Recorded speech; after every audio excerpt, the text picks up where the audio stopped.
2 महीना में ये गाना 150 मिलियन और क्रॉस कर चुकल।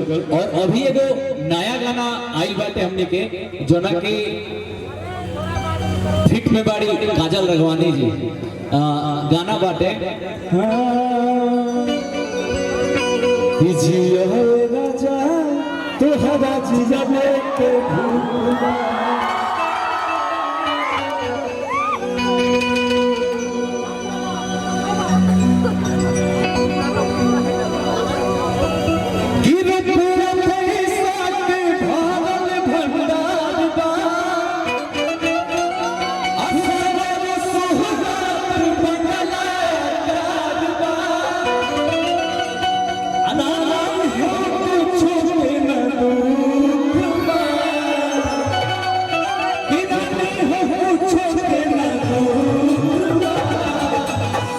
लगिया कह दिया कि जिया राजा तुहरा जिया लेके भूखबा। सुना कि आप सब खूब प्यारा आशीर्वाद अभी दे रहा बानी। एगो और गीत बा हमने के बारी बारी से करके थोड़ा थोड़ा करके सब गीत आप सबके सुना दिया। एगो और गीत बा जोना के 2021 में भोजपुरी के सबसे बड़ा गाना रहल कि हम तुम्हारे में गलती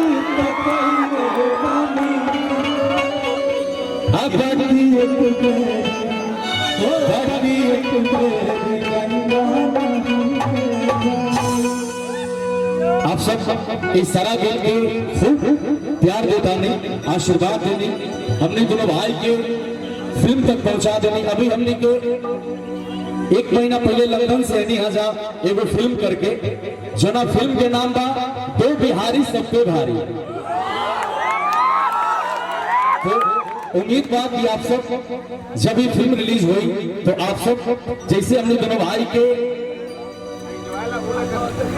गाना में ढेर सारा प्यार आशीर्वाद देकर फिल्म तक पहुंचा देनी उससे हमारा पूरा भरोसा हुआ कि जैसे ही फिल्म आई तो आप सब खूब बढ़ चढ़ के आशीर्वाद प्यारे अपने दोनों भाई के जरूर दे। मुकेश भैया कुछ लोग के भेजती है ने हाँ बुला लिया भाई जानी था अब हम आज मगही बोल है ना बात भाई नागा में ऐसे हाला ना हुआ है तेरे दोनों हाथ में उठावा पूरा सदन से अब मौका हो जब बोला तो काम तो धूल उड़िया लगे इन्हें से ना हाला है तक इसकी जब हमसे हठुआर हो गई तबे न हमारी इंतजार बेकार हो गई। इसकी जब हमसे हठुआर हो गई तबे न हमारी इंतजार बेकार हो गई। हमारा के हरियर सिग्नल दे रहो वो पर जनपारा नौबतपुर के लइकन के गाड़ी कैसे पार हो गई।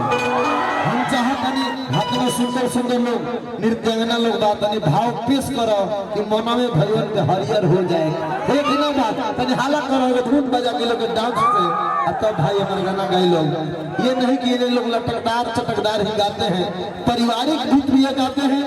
गीत इनका सुन लीजिएगा तो आंख से आंसू नहीं रोक पाइएगा। एक सामाजिक गीत जो आज भी मैं जाता हूँ प्रोग्राम से लौटते तो रोज सुबह में सुनता हूँ बंटवारे वाला गीत सुन करके मेरा दिल दहल जाता है। और गाना भले इंटरटेनमेंट के ख्याल से सुनता हूँ लेकिन वो गीत सुन करके मेरा दिल दहल जाता है। लेकिन आइए अभी शादी उत्सव का रंग है उस रंगों तक भरना चाहता हूँ उसी स्केल में धुन चटकदार बजा दीजिए। ये राधा तमाम वेगरा वेगरा नृत्य देखा जाए थोड़ा प्लीज आइए डांस करेंगे आइए।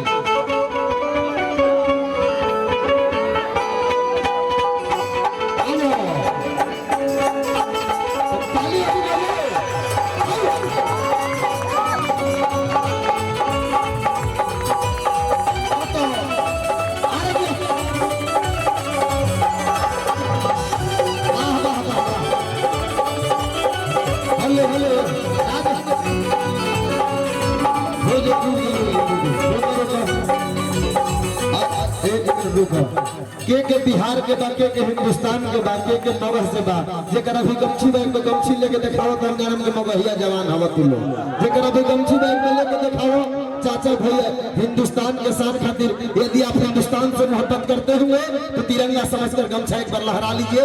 कार्यक्रम हम कुछ भाई जिंदाबाद गर्दाबाद करेंगे एक बार गमछा लहरा कर दिखाइए। जनपारा बेटा वालों देखना चाहता हूँ मगध का मिजाज आकाश का हाला कीजिए क्योंकि हमको बनाती लोग अच्छे नहीं लगते। ईमान जहाँ बिक जाए वो बाजार अच्छे नहीं लगते। दुनिया की को लुभाती है साहब। जिस आंगन में माँ बाप का प्यार न मिले वो बाजार अच्छे नहीं लगते। एक बार अपने माँ से मोहब्बत करते हुए गमछा खोल लीजिए पूरा पूरा। जो हाथ है माँ विंध्यवासिनी जिनको हाथ दिए हाथ उठा लीजिए पूरा पूरा। जिनको नहीं दी है कोई बात नहीं, एक बार ताली बजाइए, 1.5 मिनट में गाना उड़ जाए। आइए क्या है, आइए